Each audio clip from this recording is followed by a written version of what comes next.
En finissant l'école, je me suis dit j'aimerais faire encore quelque chose d'autre et j'ai choisi d'étudier la photographie ici à Montréal.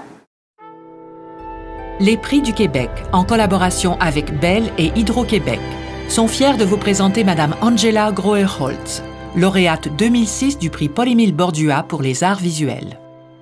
Cette série de portraits, c'était vraiment la première fois que je me suis sentie à l'aise avec mon sujet et où je commençais à formuler vraiment une approche vis-à-vis de la photographie qui est plutôt à moi. J'ai choisi de travailler avec une exposition très longue pour ralentir le moment de l'exposition, pour carrément essayer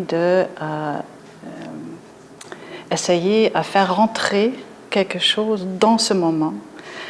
C'est presque comme essayer de créer un moment de film. Et souvent, c'était comparé à cette idée du 19e siècle. Et effectivement, c'était au niveau de qualité de surface, une imagerie qui faisait allusion au 19e et à la peinture, parce qu'il y avait toujours cette relation entre la peinture et la photographie à l'époque.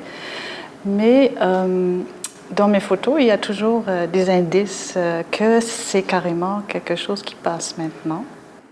L'œuvre est basée sur l'œuvre d'un autre artiste, Alexandre Rodchenko, un artiste russe, constructiviste, qui a conçu l'œuvre pour l'exposition des arts décoratifs à Paris en 1925.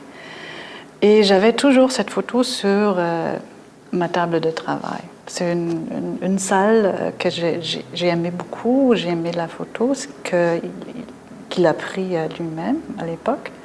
Je pense que si on parle de mes photos, on ne peut pas éviter de parler de mémoire, de souvenirs.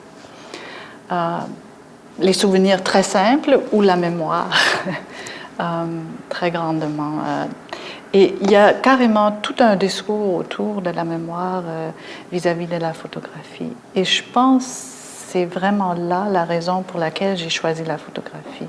Si on parle de l'idée de l'expérience et de la mémoire, c'est toujours il y a toujours une sorte de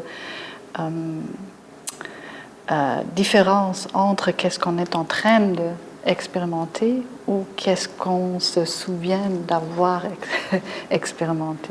Qu'est-ce qui me motive, c'est vraiment de chercher toujours à apprendre continuellement et d'explorer avec différents médiums. Maintenant, de plus en plus avec différents médiums. Maintenant, j'ose de plus en plus de chercher.